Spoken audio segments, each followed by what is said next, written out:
raising typical kids is hard as well, but special needs kids, I feel like I need a little bit more energy for them, and not always knowing the right answer or the right technique of, disciplining or connecting emotionally with them. Dad can step in and help. Oneness versus isolation. I want to introduce you to this concept. Marriages drift toward isolation. We are selfish, and we like being selfish.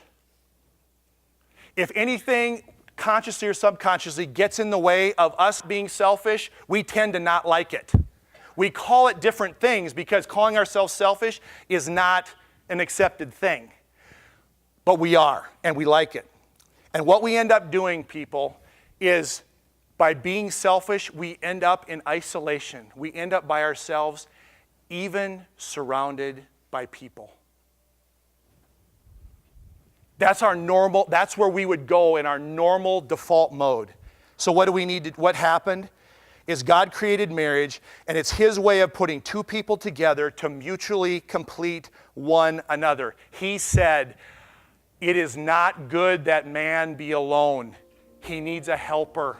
They go together. We know our strengths, each other's strengths, and our weaknesses, and I'm not afraid to ask for help, and neither is he.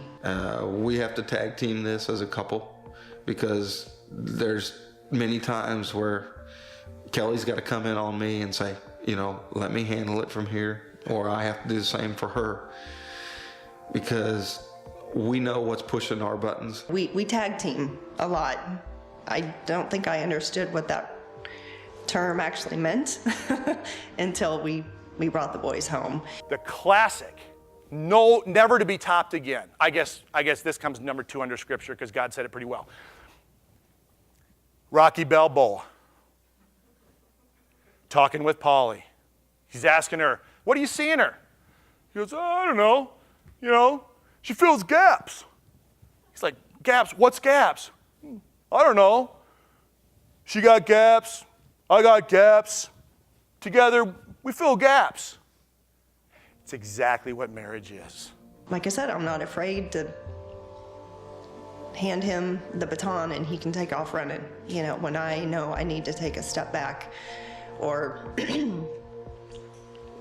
or when I take a step back because I know my method isn't working right then, or I just need a breather, and he's more than willing to come in and step in because he knows that's what it takes right now.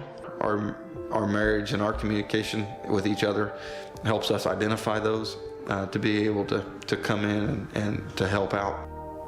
This is what happens in marriage. We are incomplete without our mate. I understand it doesn't feel like that sometimes, a lot of times, but it's true.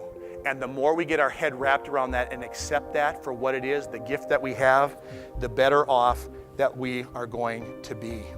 Our time together with the special need children, it has drawn us closer as a couple, to be in prayer more for these boys and to be more on the same page, for me to help out more, because I know it takes more out of Kelly, so I've got to help out more in doing different things that I may not have been doing with just the two that we had.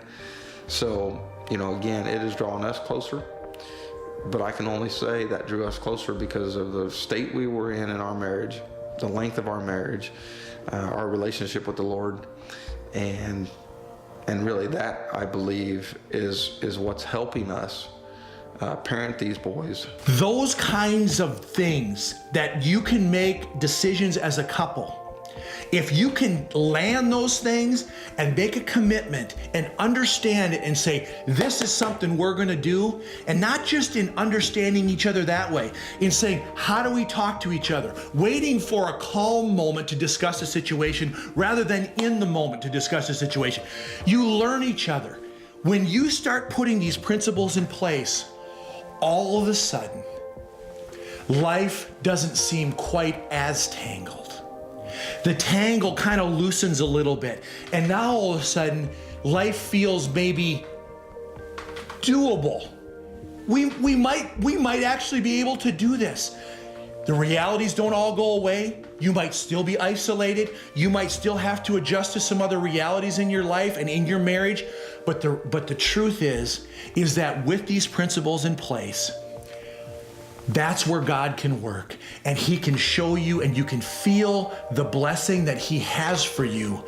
And not only that, is imagine, what kind of effect do you think couples that are living in this cauldron, that are making their marriages work, that are having relationships that are solid, what does that say to a hurting world? If they can do it, I want to know what they're doing.